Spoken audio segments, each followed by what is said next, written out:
Ողջույն, հանրայինի եթերում եղիր առողջ բժշկական նախագիծն է, ես բժիշկ Վահե Տերմինասյանն եմ եւ իհարկե խոսելու ենք առողջության մասին։ Գլխավոր թեման այսօրվա ջուրն է։ Առանց ջրի մեզնից ոչ մեկ չի ապրում գեթ 1 օր։ Բայց ինչ ջուր ենք մենք խմում, ինչպիսի ջուր ենք մենք խմում, որտեղից ենք մենք ընտրում այդ ջուրը։ Խոսենք այսօրվա հաղորդման ընթացքում, դիտում ենք տեսանյութը, հետո խոսում ենք արդեն մասնագետի հետ։ Գնացինք։ Մոլորակի 2 միլիարդ բնակիչ խմում է աղտոտված, առողջության համար վտանգավոր ջուր։ Այս մասին է փաստում Միավորված ազգերի կազմակերպության 2024 թվականի զեկույցը ջրային ռեսուրսների մասին։ Կազմակերպության կանխատեսումներով 2050-ին աշխարհի ամեն 4-րդ բնակիչ կապրի մաքուր ջրի սղղության պայմաններում։ Այս ամենի պատճառը ոչ միայն գլոբալ տաքացումն է, այլև ջրի անհարկի շահագործումն ու աշխարհի բնակչության թվի աճը։ Առողջապահության համաշխարհային կազմակերպության 2021 թվականի հետազոտություններով ջրի աղտոտումը բերում է այնպիսի վտանգավոր հիվանդությունների առաջացման, ինչպիսիք են դիարեան, խոլերան, դիզենտերիան, որովայնային տիֆն ու պոլիոմելիտը։ Ամբողջ աշխարհում ջրի աղտոտվածության հետևանքով տարեկան 505,000 մահվան դեպք է գրանցվում։ Հայաստանում առողջապահական եւ աշխատանքի տեսչական մարմնի վիճակագրությամբ 2020-ից 23 թվականներին գրանցվել է ջրով պայմանավորված հիվանդությունների 227 դեպք, որից 97%-ը մարզերում։ Առողջապահական եւ աշխատանքի տեսչական մարմինը 2024-ի 7 ամսվա ընթացքում 128 բնակավայրում ստուգել է խմելու ջրի որակը։ 94 բնակավայրում կամ 73% դեպքերում շեղումներ են հայտնաբերվել։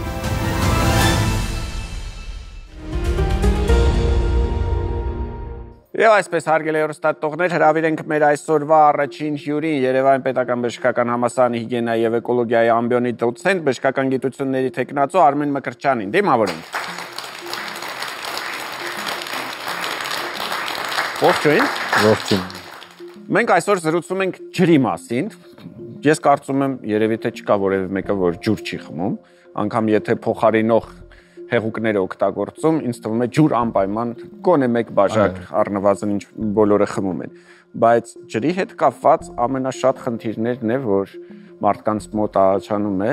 ինչքան ջուր խմել, ինչպիսի ջուր խմել, ջրի տեսակները, մենք անգամ առանձնացրել ենք դրանցից մի քանիսը, թորած ջուր ունենք, հանքային ունենք, հալեցած ունենք, այստեղ կարելի է սեղանի ջուր ավելացնել։ Այսինքն խոսում ենք ջրի մասին։ Սկսենք թերևս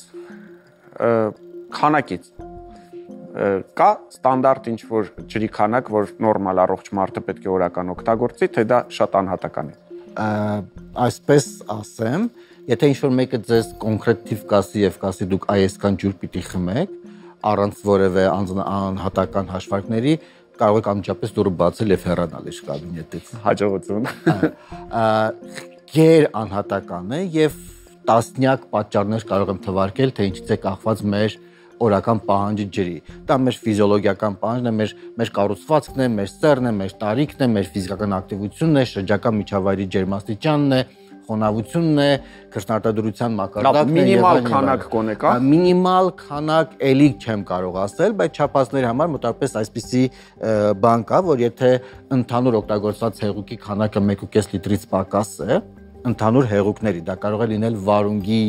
եւ ձմերուկի տեսքով էլ, որը հեղուկ է պարունակում։ Եթե 1.5 լիտրից պակաս է, օրգանիզմը մտածում է, օհո, ինձ ուզում են ջրազրկել։ Ստեղվում է անոթները, որպեսզի պահի ջուրը իր մեջ։ Իսկ անընդհատ քրոնիկ, հա, ասենց ստեղված անոթներով երկար ապրել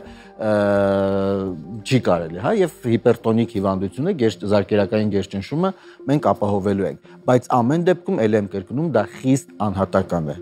Մարդը ինչքան կարող է ընդհանրապես առանց ջրի ապրել։ Առանց ջրի տեսականորեն առավելագույնը 1 շաբաթ է, որովհետև ներքին պաշարները հեղուկների հյուսվում են,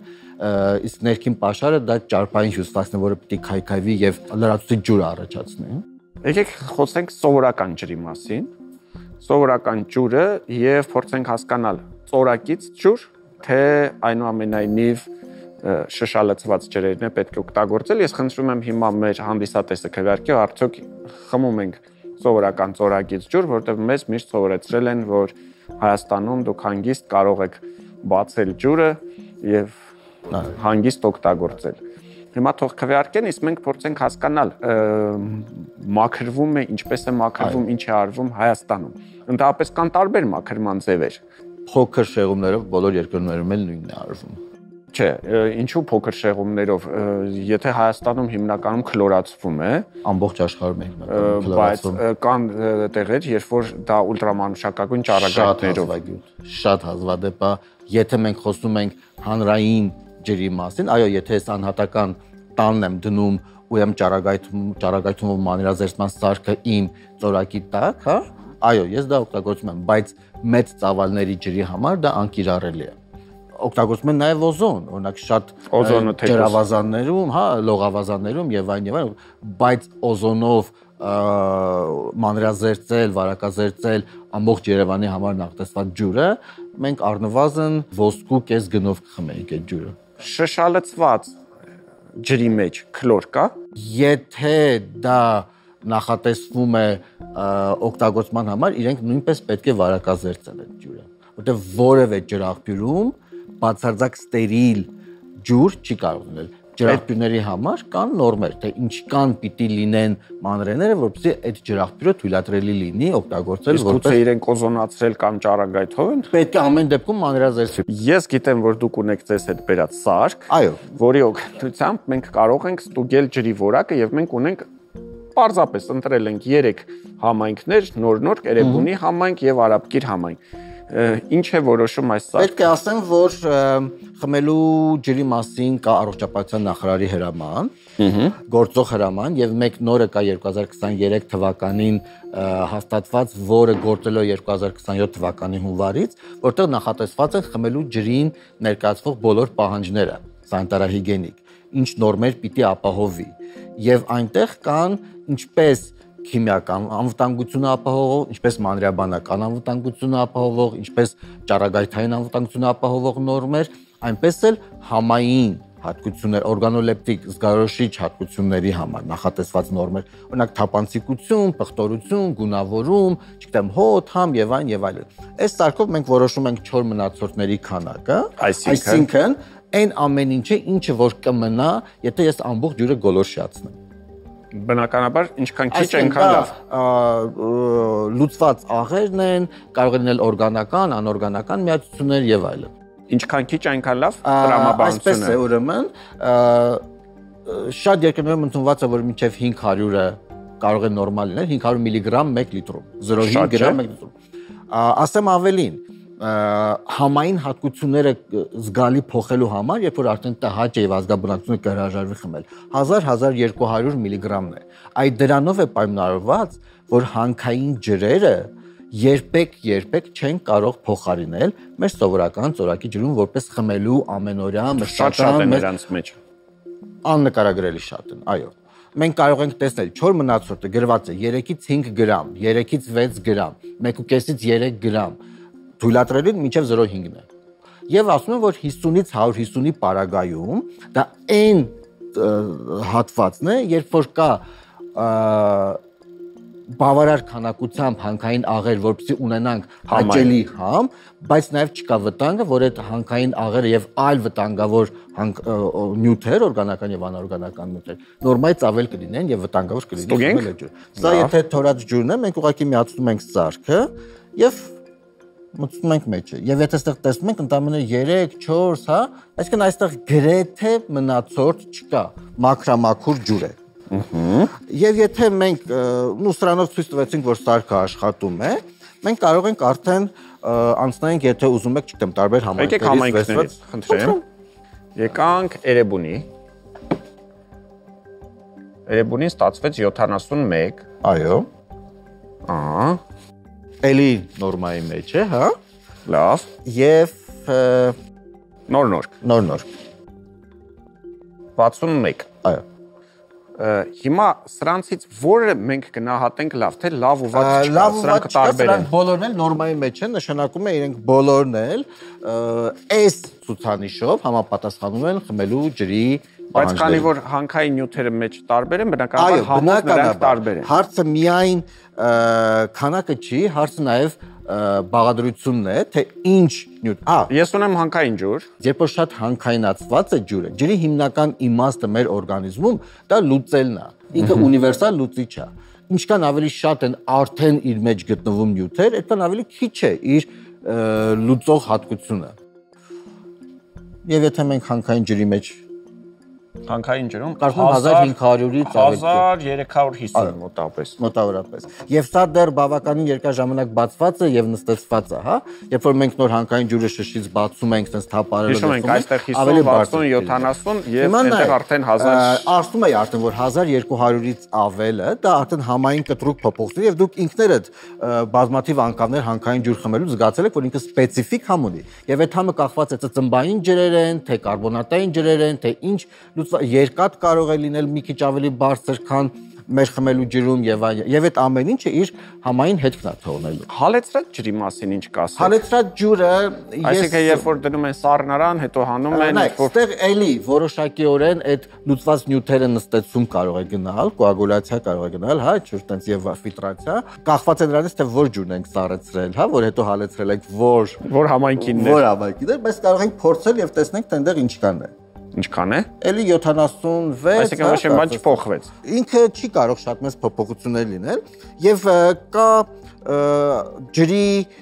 որակի որոշման նմուշարման որոշակի ստանդարտներ, ընդհանրապես ջրի որակը կարգավորվում է ռիսկերի գնահատման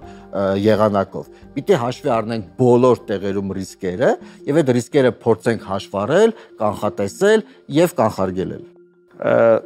Մաքրումը ջրերի արվում է նույնպես մի քանի տարբերակով, այսինքն շշալցված, նայում ես կա ֆիլտրված ջրեր, կան զտված ջրեր։ Գրեթե նույն բանն է, ընդհանրապես ջուրը, երբ որ մենք ջրաղբյուրը որոշեցինք, որ այո, այս ջրաղբյուրը կարող ենք օգտագործել, հետո մի քանի փուլ պիտի անցնի։ Առաջին փուլով այդ կամ նստեցնում ենք, կամ ավելի մեծ մասնիկներ ենք ստեղծում, որ հետո ցանցերի միջով, ավազի միջով, ածուխի միջով անցնելուց, ֆիլտրերի միջով անցնելուց ամբողջը նստեցնենք այդ խոշոր հատիկները եւ մնան ընդամենը իոնները եւ ջրի մոլեկուլները անցնեն։ Հետո դրանից հետո գնում ենք վերջին փուլով, երբեմն վերջին, երբեմն նախավերջին փուլով վարակազերծում ենք։ Քլորն ենք ավելացնում կամ օզոնը, կամ ուլտրամանուշակագույն ճառագայթներով եւ ամենավերջում, եթե կարիք կա, օրինակ ասենք ֆտորացնելու ջուրը, մենք ֆտոր ենք ավելացնում ջրի մեջ։ Այ կա որ ինչ որ օրինակ անգամ գովազդում են, որ այս կամ այն ջրի մեջ մենք ավելացրել ենք այս կամ այն միկրոէլեմենտները։ Դա լավ է թե վատ։ Միկրոէլեմենտները իրականում այո լավ է, մանավանդ եթե ասենք ջրում ի սկզբանե քիչ է, կարող ենք ավելացնել։ Ջուրը իրականում կալցիումի եւ մագնեզիումի բավականին լավ աղբյուր է եւ երբեմն մինչեւ 20-25% օրական պահանջի մենք ջրով ենք ստանում։ Այս ֆտորի մենք լուրջ խնդիր ունենք Հայաստանում, ծովային տար է, հայկական ջրերում ֆտոր չկա եւ դա ամենագլխավոր պատճառներից մեկն է, որ մեր երեխաները մինչեւ դպրոց գնալը մի քանի անգամ այցելում են ատամնաբուժի կարիես բուժելու համար։ Գումարած նաև շաքարային այդ ինտենսիվ ծանր շաքարային ձեթը։ Ես կարծում եմ կարելի է մածուկների միջոցով դա հարցը լուծել եւ չհասնել ջրը։ Բայց շատ երկրներում ֆտորացումը, ջրի ֆտորացումը նորմալ է, Ավստրալիայում ֆտորացնում են, դանիական որոշ հատվածներում ֆտորացնում են, Կանադայում ֆտորացնում են, եվրոպական մի շարք այլ երկրներում ֆտորացնում են, ԱՄՆ-ում ֆտորացնում են, վատ բան չկա դրա մեջ։ Գիտեք, հիմա ստացվեց այնպես, որ դուք չտրեցիք խիստ սահմանափակում, այսինքն ուզում եք ծորակինը խմեք, ծորակինը խմեք, ուզում եք շշալցվածը խմեք, շշալցվածը խմեք, որը ձեզ դուր է գալիս, դրան խմեք, այսինքն լուրջ վտանգ դուք ամենայն դեպս Հայաստանում ջրերի մեջ չեք տեսնում։ Եթե դուք ենթադրում եք, որ ջուրը պետք է առավոտյան վերցնեք մինչև երեկո, ինչ որ պահեք թերմոսի մեջ եւ խմեք, ավելի լավ է շշալցված վերցնեք։ Հասկացա։ Բայց ընդհանուր առմամբ շատ հազվադեպ է լինում Հայաստանում, որ ջուրը չհամապատասխանի քիմիական եւ մանրէաբանական անվտանգության ցուցանիշներին։ Օրգանոլեպտիկ զգայորոշիչ հատկությունները այլ են, որ սպეციფიկ կլինի, շատ հաճախ մենք խուսափում ենք այնպես կատնանման պղտորություն է լինում, հա, ջուրը, շրջան, դա ընդամենը գազի պղպճակներ են շատ քանակությամբ, դրա համար ընդամենը 1-2 րոպե թողնելուց հետո ամբողջովին թափանցիկ է դառնում։ Իդեպ եկեք դիտենք մեր քվեարկության արդյունքները, վերջ-վերջո հասկանանք մեր հեռուստադիտողը, մեր հանդիսատեսը խմում է արդյոք ծորակի ջուր թե ոչ, եւ այո, 80%-ը նախընտրում է ծորակի ջուրը, նորմալ, լրիվ նորմալ է։ Անավանդ որ մենք մի զանգվածային ջրեր ենք Հայաստանում օգտագործում։ Վերջին հարցս իհարկե դա մի քիչ գիտականից այն կողմ է, այնուամենայնիվ շատ կան կարծիքներ, գաղափարներ, որ ջուրը ունի հիշողություն, որ այն ջուրը, որը հոսում է, չգիտեմ, ինչ որ նշանակալի վայրերից, ունի այլ բուժիչ հատկություններ եւ այլն եւ այլն։ Արդյոք դուք որպես մասնագետ կարծում եք, որ ջուրը կարող է ունենալ նման հատկություններ։ Դեք երբեմն հավատը շատ կարևոր է։ Եթե հավատում եք, որ կբուժի, միգուցե, բայց չմոռանանք, որ բժշկական օգնությունը ամեն դեպքում պարտադիր է։ Դա օգնող գործընթաց է, process է, մասնագիտական բժշկական օգնությանը հետ զուգահեռ կարող եք խմել նաև այդ հիշողությամբ ջուրը։ Շնորհակալություն, հիշեցնեմ, մեր հյուրը այսօր Արմեն Մկրտչյանն էր, մենք խոսում էինք ջրի մասին։ Հաղորդման հովանավորն է պտղաբերության կենտրոնը, որտեղ իրականություն է դառնում յուրաքանչյուր զույգի կամ միայնակ կանանց զավակներ ունենալու երազանքը։ Դե ինչ հարգելի հեռուստատողներ, շարունակում ենք հաղորդումը, արդեն ծնողների դպրոցն է եթերում եւ մենք այսօր խոսելու ենք նորածինների մոտ դեղնուկի մասին։ Կարծում եմ շատերին կհետաքրքրի, շատերը տեսել են, շատերը վախեցել են եւ շատերը կուզենան իմանալ ինչն է դրա պատճառը։ Ես հրավիրում եմ նեոնատոլոգ Արթուր Ջանազյանին, համեցեք բժիշկ Ջանազյան, եւ փորձենք քննարկել ողջույն, ինչու են փոքրիկները դեղնում։ Նորածինների մոտ գոյություն ունի ֆիզիոլոգիական դեղնուկ, որը հիմնականում սկսվում է ոչ շուտ քան կյանքի երկրորդ օրը լրանալը, եւ պաթոլոգիական դեղնուկ, որը հիմնականում կյանքի հենց առաջի օրը լինում է, այսինքն տեսանելի է լինում է դեղնուկը։ Ընդունված է համարել, որ մենք տեսնում ենք այդ դեղնությունը մաշկային ծածկույթների տեսանելի է լինում, երբ որ արյան շիճուկում բիլիրուբին մակարդակը 80 միկրոմոլ լիտրից ավելի բարձր է լինում, հա։ Եթե խոսքը գնում է ֆիզիոլոգիական դեղնուկի մասին, դա հիմնականում երկրորդ օրվանից հետո է լինում, երրորդ օրը։ Կարող է դեղնել, կարող է չդեղնել, թե բոլորի մոտ պետք է այդ դեղնուկը լինի։ Ես չեմ հիշում այդպես դեպք, որ չլինի։ Այսինքն պրակտիկորեն բոլորի մոտ լինի։ Դա մի քանի պատճառ կա դրան։ Նախ մենք ունենք նորածինն ունի ֆետալ հեմոգլոբին, իսկ մեծահասակի հեմոգլոբին, իսկ ֆետալ հեմոգլոբինի կյանքը ավելի կարճ է։ 120 օրի փոխարեն 90 օր է, եւ ինքը քայքայվելուց առաջանում է բիլիրուբին նյութը։ Շատ որպեսզի բարդ չբացատրեմ։ Իսկ բիլիրուբին նյութը լյարդն է դուրս բերելու օրգանիզմից, լյարդի ֆունկցիան էլ է դեռ նորածինի մոտ ոչ լիարժեք։ Եվ ստացվում է այնպես, որ երեխայի մոտ դեղնուկի տենց շրջան է լինում, դա հիմնականում լինում է, ել եմ ասում, կյանքի երկրորդ օրվանից է սկսվում ու դեպքերի մեծամասնությունում երկրորդ-երրորդ շաբաթում ավարտվում է, որոշ դեպքերում կարող է մինչև առաջի ամսվա վերջում մի քիչ երևա։ Իսկ եթե խոսքը գնում է պաթոլոգիական դեղնուկի մասին, այդ երեխաները հենց կյանքի առաջի օրվա ընթացքում մենք նկատում ենք այդ դեղնությունը, միգուցե կարող է մամանել նկատի, տարբեր պատճառներից կարող է իհարկե լինի, բայց ամենահաճախ հանդիպողը մոր եւ երեխայի արյան խմբերի անհամատեղելիությունն է, այո։ Եվ երբեմն ռեզուս անհամատեղելիությունը, ստեղ ասեմ, որ ռեզուսը շատ ավելի վտանգավոր է, շատ դեպքերում նույնիսկ հղիությունը ծննդաբերությունով չի ավարտվում, բայց նույնիսկ եթե երեխան ծնվում է, այդ դեղնուկը կառավարելը ռեալ դժվար է, շատ անգամ գործը հասնում է արյան փոխանակային փոխներաշտման։ Որովհետև եթե բիլիրուբինի քանակը մենք չիջեցնենք, բնականաբար դա առաջին հերթին ազդելու է գլխուղեղի վրա, հա, երեխայի ինքը ճարպալուց է ու ինքը ազդելու է ուղեղի վրա։ Հայտարարք վատ ազդեցություն կարող է թողնել։ Իսկ ո՞նց եք դուք կարողանում տարբերակել։ Տեսեք, ասում եք նա առաջի օրվանից լինում է, ֆիզիոլոգիական երկրորդ օրվանից լինում է։ Հիմա եթե մենք երկրորդ օրը նկատել ենք դեղնություն, ո՞նց ենք մենք տարբերում, սա ֆիզիոլոգիական թե պաթոլոգիկ դեղնություն է։ Դեպքեր է լինում, որ մենք գործ ունենք մոր եւ երեխայի խմբային անհամատեղելիությունից առաջացած դեղնուկի հետ, որը մի քիչ ավելի դանդաղ է պրոգրեսիվում եւ ռեալ տեսանելի դեղնուկը ռեալ երևում է ոչ թե առաջի օրը, այլ երկրորդ։ Կամ օրինակ մենք գործ ունենք անհաս երեխայի մոտ, որի ֆիզիոլոգիական դեղնուկը իրականում, որ կանցներ առանց բարդությունների իրականում հասնում է բիլիրուբինը որոշակի թվերի, որ մենք ստիպված իրանել ենք սկսում բուժել։ Շատ պարզ արվում է բիլիրուբինի թեստ, արյան շիճուկի բիլիրուբինի թեստ, մենք ըստ թվանշանի համեմատում ենք։ Դա արվում է ըստ երեխայի գեստացիոն տարիքի եւ կյանքի օրի։ կան աղյուսակներ, կորագծեր, ըստ դրա ծնողներին էլ ենք ցույց տալիս, ասում ենք, այդ ձեր երեխան իմաստեղ է, դուք չեք կարող գնալ տուն, որովհետև ռիսկի գոտոտում եք, մնացեք եւս մի օր մենք մի հատ եք ստուգենք, եթե կտեսնենք իջնում է, ձեզ հանգիստ տուն կուղարկենք, եթե կտեսնենք բարձրանում է, գոնե բաց չենք թողի, որովհետև գնալով տուն դուք վերահսկողությունից դուրս մի հարց տամ, նշանակություն ունի երեխան ինչով է սնվում, դա մայրական կաթ է, թե կաթնախառնուրդ է, տեղնուկի վրա ազդեցություն թողնում է, թե ոչ։ Իրականում այո, գոյություն ունի նաև այսպես կոչված մայրական կաթի դեղնուկ։ Ինքը հիմնականում մի քիչ ավելի ուշ է սկսվում, 4-6 օրականից կամ ավելի ուշ, միգուցե մինչև 1.5 ամսական տարիքը երեխան կարող է իր ֆիզիոլոգիական դեղնուկը հաղթահարի, հետո նորից սկսի դեղնել, բայց այդ դեղնուկը շատ բարենպաստ է, ինքը բուժում չի պահանջում, այո, երեխան տեսանելի դեղին է լինում, բայց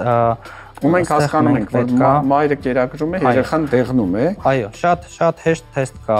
դա հասկանալու, 1-2 օր առաջարկում է անցնել կաթնախառնուրդի, այո։ Դեղնությունը միանգամից անցնում է։ Դեղնությունը շատ արագ անցնում է, մենք հասկանում ենք, որ դա իրականում մոր կաթի այդ դեպքում մայրիկին ինչ է խորհուրդ տալիս, անցնել կաթնախառնուրդի, թե շարունակել։ Միանշանակ ոչ։ Մենք խորհուրդ ենք տալի չանհանգստանալ եւ շարունակել կերակրել։ Այսինքն այդ դեղնացությունը մեզ ընդհանրապես չի անհանգստացնում։ Այո։ Շատ բարի։ Ընդհանրապես ինչ խորհուրդ կտաք բոլոր այն մամաներին, որոնք որ այդ տեսնում են, երեխան ծնվեց, ճիշտ է, ծննդատանը հաստատ նրանց հետ զրուցում են, բացատրում են, որ չանհանգստանան, բայց այնուամենայնիվ, եթե մայրիկը ուզում է ինչ որ մի բան ասում է, լավ, ինչ անեմ, որպեսզի երեխայի դեղնությունը ավելի շուտ անցնի։ Մի քանի ֆակտորներ կա, որը կամ կձգձգի դեղնուկը երեխային, կամ կնպաստի, որ ավելի արագ անցնի։ Գոյություն ունի նաև թերսնուցման դեղնուկ, հատկապես դա իհայտ է գալի կյանքի առաջի օրերին, երբ որ մոր մոտել է այդ առաջի օրերին կրծքի կաթը դեռ հաստատման փուլում է եւ քիչ է, շատ կարեւոր է, որ մայրը adekvat քանակի կերակրի երեխային, եթե ինչ-որ մի պատճառով իր կաթը սակավ է եւ չի բավարարում երեխան լավ քաշ չի հավաքում, չհապաղի եւ դիմի անցնի արդեն խառը սնուցման կոմբինացված եւ կրծքի կաթ եւ կաթնախառնուրդ, բայց նորմալ կերակրի երեխային ունենա բավարար քանակությամբ մեզ ու դուրս գա զբոսնի, որովհետեւ բիլիրուբինը, որը ներծծված է մեր ենթամաշկային ճարպաբջջանքում, ինքը արևի լույսի կապույտ սպեկտրի տակ իզոմերիզացվում հետ է ներծծվում արնաթարում ու բնական ճանապարհով դուրս է գալի, այսինքն դա մեր բուժման ձևն է, դեղնուկների կապույտ լույսն է, այսինքն մայրը գալիս ասում է իմ երեխան դեղնած է, դուք ասում եք դուրս եկեք զբոսեք, քայլեք մաքուր օդին։ Կարևորն այն է, որ դա աշխատում է։ Դե ինչ հարգելի հեռուստադիտողներ, մենք այսօր խոսում էինք երեխաների մոտ, նորածինների մոտ դեղնուկի մասին, մենք փորձեցինք բացատրել, որ կա ֆիզիոլոգիական, կա պաթոլոգիական, եթե ֆիզիոլոգիական է, ինքն իրան անցնելու է, ինչ որ մեթոդներ կան դա արագացնելու համար Վարդուր Ջանաջյանը բացատրեց, պաթոլոգիականի դեպքում պետք է անհապաղ կիրառել որոշակի միջոցներ, որպեսզի երեխան հետո լինի առողջ։ Շնորհակալություն, սա ծնողների դպրոցն էր, մնացեք մեզ հետ։ Ինչպես ամերիկացի բժիշկներին հաջողվեց աչքի խոռոչի միջով ուռուցք քերացնել եւ ինչպես կարող են մեր իսկ օրգանիզմի բակտերիաները պայքարել երիկամի քարերի դեմ։ Բժշկական գյուտեր, որոնց մասին գուցե չեք լսել։ Առաջին անգամ աշխարհում վիրաբույժներին հաջողվել է ողնաշարի ուռուցք քերացնել աչքի խոռոչի միջով։ Միացյալ Նահանգների Մերիլենդի համալսարանի նեյրովիրաբույժ Մոհամեդ Լաբիբի ղեկավարած թիմն է արել վիրահատությունը, որը մինչև օրս անհնարին էր թվում բժշկության մեջ։ Վիրահատական սեղանին 19-ամյա մի աղջիկ է եղել, որի ողնաշարի վրա չարորակ գոյացություն է եղել։ Ուռուցքը տեղադրված է եղել շատ վտանգավոր հատվածում, ուղեղի եւ ողնաշարի միացման կետում։ Բժիշկները նախ հեռացրել են այտոսկրի եւ աչքի ստորին խոռոչի մի մասը, հետո կատարվել է աչքի ժամանակավոր տեղափոխում եւ դեպի ողնաշար ճանապարհը բացվել է դեմքի ոսկորների միջով։ Վիրահատությունից հետո աղջկա դեմքը լիովին վերականգնվել է։ 19 ժամ է տևել հեղափոխական այս վիրահատությունը, որի շնորհիվ աղջիկը լիովին բուժվել է քաղցկեղից, իսկ բժիշկները մի նոր էջ են բացել նեյրովիրաբուժության ոլորտում։ Ապագայում երիկամների քարերը վիրահատական ճանապարհով հեռացնելու կարիք գուցե չլինի։ Համենայն դեպս այս մասին են խոստանում ճապոնացի գիտնականները։ Աշխարհում ամենատարածված հիվանդություններից մեկի միզաքարային հիվանդության պատճառը բնական մի միացություն է, որը կոչվում է օքսալատ։ Հենց օքսալատն է կուտակվում օրգանիզմում եւ քարե բյուրեղներ առաջացնում։ Ճապոնիայի Օսակա համալսարանի գիտնականներին հաջողվել է գենետիկորեն ձևափոխել մարդու աղիներում հանդիպող ամենասովորական Phocaecola vulgatus բակտերիան այնպես, որ այն կարողանա կուլ տալ օքսալատը, կանխելով դրա կուտակումը երիկամներում։ Նոր մեթոդը բժիշկներն առաջինը կիրառել են կրծողների վրա։ Մկների օրգանիզմում երիկամի քար առաջացնող մեզի օքսալատը նվազել է 50%-ով։ Արդեն սկսվել են վաղ փուլի կլինիկական փորձերը մարդկանց վրա։ Ճապոնացի գիտնականները հայտարարել են, որ այս մեթոդը ապագայում կդառնա երիկամի քարերի դեմ պայքարող բնական, անվտանգ եւ արդյունավետ միջոց։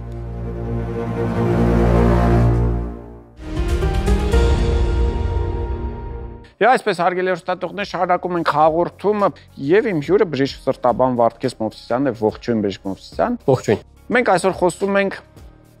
հակակոագուլյանտների, այսինքն հակամակարդիչների մասին, դեղամիջոցներ, որ շատ հաճախ նշանակում են ավելի բարձր տարիքային խմբի մարդկանց, որպեսզի ջրիկացնեն արյունը։ Ինչի ենք ուզում, որ մեր մակարդելիությունը իջնի, չէ՞ որ մակարդելիությունը մեր պաշտպանական մեխանիզմն է, հիմա որ ձեռքս կտրեմ, մեր օրգանիզմը կհասկանա, կմակարդի, որպեսզի չարունահոսի։ Իսկ մենք ուզում ենք ջրիկացնենք ու կորցնենք այդ հրաշալի բնության կողմից տված նվերը։ Շատ լավ։ Ենթադրում եմ, որ այստեղ նաև պետք է խոսենք հակաագրեգանտների մասին, հակատրոմբոցիտար պրեպարատների, որովհետև սրանք առավելապես նշանակվում են։ Իհարկե նշանակվում են նաև հակամակարդիչները, եւ այս երկու խումբ պրեպարատները, որոնք ամենահայտնին են եւ ամենատարածվածը սրտաբանության մեջ, ունեն իրենց նշանակման հստակ ցուցումները եւ անհարկի օգտագործումները բնականաբար մենք չենք խրախուսում։ Երբ բուժարուն ունի սրտի իշեմիկ հիվանդություն կամ օրինակ սրտամկանի տարած ինֆարկտ, սրտային պատահար իր անամնեզում, այս պարագայում նշանակվում են այդ հակատրոմբոցիտար, հակաագրեգանտ պրեպարատները, որոնք թույլ չեն տալիս, որպեսզի մեր արյան ձևավոր տարրի կարմիր գնդիկները, թրոմբոցիտները հավաքվեն անոթապատում եւ բերեն թրոմբի գոյացման եւ ի վերջո առաջացնեն սրտային պատահար, որն է կամ սրտամկանի ինֆարկտը կամ գլխուեղի իշեմիկ ինսուլտը, այսինքն ինչ որ տարիք, որից հետո պրակտիկորեն բոլորին կարելի է այս դեղամիջոցը թեկուզ փոքր տեղաչափերով նշանակել։ Տեսեք, կա նման կարծրատիպ նաեւ բժիշկների մեջ, ցավոք, որ 45-ից կամ 50-ից հետո անհրաժեշտ է նշանակել ասպիրինային շարքը, որը բարելավում է արյան ռեոլոգիական հատկությունները եւ արյունը ժողովրդական լեզվով ասած ջրիկ է պահում։ Բայց այստեղ եւս կարող ենք ունենալ լուրջ խնդիրներ։ Մենք խորհուրդ ենք տալիս բուժարուներին, որ ավելի լավ է եւ ճիշտ է ընդունել ջրի պատշաճ եւ adekvat քանակ, որն է ամենապարզ բանաձևը 35-ը բազմապատկել քաշին եւ ստացված թիվը միլիլիտրերով կլինի ջրի այն քանակը, որը պետք է մարդը ընդունի օրվա ընթացքում։ Հեղուկ ասելով մենք նկատի ունենք հենց կոնկրետ ջուրը եւ ոչ թե օրինակ գազավորված ըմպելիքները կամ այլ հեղուկները, որովհետեւ ջրազրկումը եւ արյան խտացումը պայմանավորված է եւ քրտնարտադրության միջոցով էլեկտրոլիտների եւ հեղուկի կորստով, ինչպես նաեւ արտաշնչած օդում մենք եւս մեծ քանակությամբ հեղուկ ենք կորցնում։ Այդ է պատճառը, որ ավելի լավ է ընդունել adekvat քանակի ջուր, եթե չկան ուղեկցող հիվանդություններ եւ չկան նշանակում բժշկի կողմից, ինքնուրույն անհարկի չընդունել այս պրեպարատները։ Ինչ կարող է տեղի ունենալ, եթե այնուամենայնիվ մարդը ուզում է կամ որոշել է հարևանի նշանակել էին, որոշեց ինքն էլ այդ նույն դեղամիջոցներից, տեղահաբերից օգտագործի, ինչ կարող է լինել։ Տեսեք, ամենամեծ խնդիրը, որ կարող է առաջանալ, դա արյունահոսության առաջացումն է։ Եվ հաճախ բուժարուները հնարավոր է չիմանան, որ ունեն օրինակ ստամոքսահայքային տրակտում խոցային հիվանդություն, որը դեռևս չունի արտահայտություն ցավի տեսքով, եւ սա կարող է բերել մասիվ արյունահոսության, որը իհարկե կարող է նաեւ կյանքին սպառնացող լինել։ Իհարկե մենք ենք տեսնում, գինեկոլոգներս ենք տեսնում նման դեպքեր, երբ կանայք օգտագործում են եւ հետո ունենում են արյունահոսություններ։ Իհարկե, արյունահոսության մասով պետք է նշեմ, որ հակամակարդիչ պրեպարատները ձեր նշած, որոնք ազդում են ոչ թե թրոմբոցիտների վրա, այլ արյան մակարդման գործոնների վրա, նրանց օգտագործումը առավել վտանգավոր է եւ խիստ ցուցումներ կան նշանակման, որը ասպիրինային շարքի պարագայում որոշ դեպքերում հնարավոր է որևէ գանգատ եւ չառաջանա բուժարուի մոտ, բայց սա կրկին անգամ պետք է նշել, որ սա չի նշանակում, որ պետք է անհարկի ընդունումներ լինեն։ Կհիշեք, ընդամենը մի քանի տարի առաջ COVID-ի ժամանակ բոլորին նշանակում էին նման պրեպարատներ։ Ճիշտ էր դա թե ոչ ձեր կարծիքով։ Տեսեք, այդ ժամանակ նշանակում էր հենց այդ հակամակարդիչ պրեպարատները, որոնց ընդունումը բավականին զգուշությամբ պետք է լիներ։ Իհարկե, նորագույն պրեպարատները մաքսիմալ քիչ են առաջացնում նման կողմնակի էֆեկտներ, բայց կրկին անգամ պետք է նշենք, որ նույն COVID համավարակի ժամանակ չափազանց շատ էին անհարկի նշանակումները եւ արյունը ջրիկացնող պրեպարատների հակամակարդիչների եւ նաեւ հորմոնալ պրեպարատների, որոնց հետևանքները մենք տեսնում ենք արդեն տարիներ անց կամ, չգիտեմ, ամիսներ անց համավարակից հետո։ Իրականում հիմա հեշտ է խոսելը, այն ժամանակ բարդ էր, այն ժամանակ անծանոթ ինչ որ հիվանդություն եւ ինչ ինֆորմացիա գալիս էր, փորձում էին բժիշկները ուղղակի վերցնել, օգտագործել, որովհետեւ որական մտածում էին միայն թե կարողանան մարդկանց կյանքը փրկել, բնական է հետո պետք է այդ ամեն ինչը հետազոտվեր, այդ ամեն ինչը քննարկվեր եւ մենք դեռ կարծում եմ երկար ժամանակ կտեսնենք այդ ամեն ինչի հետևանքները։ Որպես օրինակ բոլորը ասում էին, հա, դե ընդհանրապես հոտառությունն է կամ համի զգացողությունն են գործել, բայց չէ որ դա կենտրոնական նյարդային համակարգի ախտահարում է։ Այո։ Եվ թե ինչ է լինելու հետո տարիներ հետո մենք իմանանք իսկապես տարիներ հետո։ Լավ, այնուամենայնիվ իսկ որոնք են ցուցումները, ում է ցուցված եւ արդյոք նման պրեպարատները կիրառվում են կուրսերով, թե եթե ցուցված է, ուրեմն մարդը ամբողջ կյանքի ընթացքում պետք է ընդունի։ Տեսեք, կուրսերով ընդունում կամ ժամանակավորապես ընդունում լինում է ձեր պրակտիկայում շատ հայտնի հղիության ընթացքում 12 շաբաթականից սկսած հակաագրեգանտ պրեպարատները, հակատրոմբոցիտար նշանակվում են, որը այս դեպքում բնականաբար ժամանակավոր է եւ ծննդալուծումից առաջ բնականաբար հանվում են այս պրեպարատները։ Նախահետ վիրահատական կարող ենք օգտագործել։ Նա իսկ ինչ վերաբերում է բնականաբար, այո, իսկ ինչ վերաբերում է այն բուժառուներին, ովքեր տարել են սրտային պատահար կամ օրինակ մասնավորապես սրտամկանի ինֆարկտի մասին եթե խոսենք, առաջիկա 6 ամսից մինչև 1 տարի ընկած ժամանակահատվածը նրանք ստանում են կրկնակի հակաագրեգանտ պրեպարատներ, որոնք երկու տարբեր մեխանիզմներով է ազդում արյան ջրիկացման վրա, որպեսզի չունենանք տրոմբագոյացումներ եւ ռեստենոզներ չունենանք, այսինքն տեղադրված ստենտը չփակվի առաջիկա 6 ամսից մինչև 1 տարվա ընթացքում, քանի որ մինչև 6 ամիս եւ մինչև 1 տարի ընկած ժամանակահատվածը այն ժամանակն է, որի ընթացքում անոթապատը ներսից պատվում է էնդոթելով, ներքին շերտով եւ թե կառաջանա նեղացում ստենտ տեղադրված հատվածում, թե մեկ այլ հատվածում արդեն ռիսկը նույնն է։ 6 ամսից 1 տարի անց հանվում է այդ պրեպարատներից մեկը եւ մնում է միայն ասպիրինային շարքը, որը իհարկե բուժառուն ընդունում է ամբողջ կյանքի ընթացքում։ Եթե մենք ունենք ուղեկցող հիվանդություններ, ինչպես օրինակ ստամոքսի խոցային հիվանդությունը կամ այլ արյունահոսության բերող խնդիրներ, այս պարագայում հնարավոր է տեղի ունենա դեղորայքային կոռեկցիա բժիշկ մասնագետի կողմից եւ ստանան հակամակարդիչ պրեպարատներ եւ ոչ թե հակատրոմբոցիտար։ Շնորհակալություն, հարգելի հեռուստադիտողներ, մենք այսօր խոսում էինք արյունը, այսպես ճակերտավոր պարզ ժողովրդի լեզվով ասած ջրիկացնող պրեպարատների մասին, փորձեցինք բացատրել, որ դրանք այո կարող են մարդկանց կյանք փրկել, այո դրանք փրկում են մարդկանց կյանքն ու առողջությունը, բայց դրանք ինքնուրույն վերցնել, խմել, որոշել, որ այ դուք արդեն, չգիտեմ, 45, 50 կամ 60 տարեկան եք, հարևանները բոլորին բժիշկը նշանակել, ուրեմն ձեզ էլ հաստատ դա օգտակար լինի, մի արեք նման բաներ, խորհրդակցեք ձեր բժշկի հետ, հասկացեք ինչպիսին է ձեր օրգանիզմը, ինչի կարիք ունի եւ նոր դրանից հետո օգտագործեք դեղամիջոցներ։ Ընդհանրապես ցանկացած դեղամիջոց պետք է օգտագործել բժշկի նշանակումից հետո։ Իմ հյուրը բժիշկ սրտաբան Վարդգես Մովսիսյանն է, շնորհակալություն, մնացեք մեզ հետ։ Ողջույն, ձեզ հետ գեղեցկության արվեստն է, այսօր խոսելու ենք ներաճած եղունգներից։ Ներաճած եղունգը քրոնիկ բորբոքային պրոցես է, որի ժամանակ եղունգի ազատ անկյունը մտնում է հարակից մաշկի մեջ, առաջացնելով կարմրություն, ցավ, բորբոքային պրոցես եւ այտուց։ Առաջացման պատճառները դրանք հիմնականում եղունգների սխալ կտրվածքներն են, անհարմար, նեղ, սուր քթերով կոշիկները, ժառանգականությունը, հավելյալ քաշը կարող է լինել պատճառ, ինչպես նաեւ գերքրտնարտադրությունը։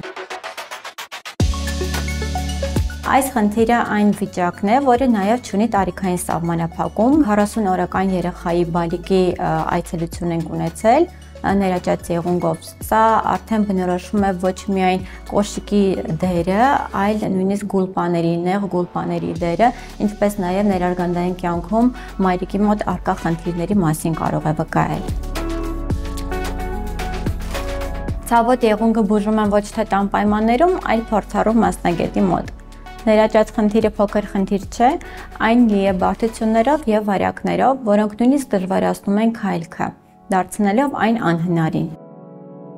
Պադոլոգիական միջամտություններից այսօր կիրառում ենք տարբեր տեսակի տամպոնադաներ։ Դրանք հիմնականում անկյունային հատվածները փակելու համար է, որպեսզի հետագայում եղունգի աճի ժամանակ այն նորից չվնասի եւ չմտնի հարակից հյուսվածքի մեջ։ Կիրառում են տիտանային թելեր, որոնք իրենց առանցքականության ուժի շնորհիվ կարողանում են բարձրացնել եղունգաթերթիկը,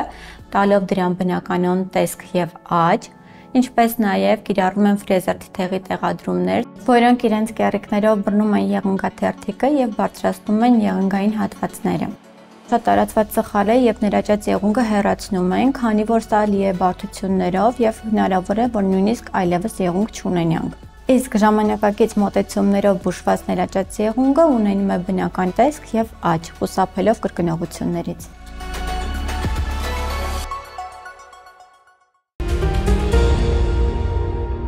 Դե ինչ հարգելի հեռուստատիտողներ, այսօրվա համար այսքանը հիշեցնեմ, որ մեր ցուցադրման հովանավորն է պտղաբերության կենտրոնը, որտեղ իրականություն է դառնում յուրաքանչյուր զույգի կամ միայնակ կանանց երեխա ունենալու երազանքը։ Իսկ մենք աշխատում ենք իհարկե մեկ նպատակով, որ ձեզանից յուրաքանչյուրը լինի առողջ։ Եղիր առողջ, կհանդիպենք։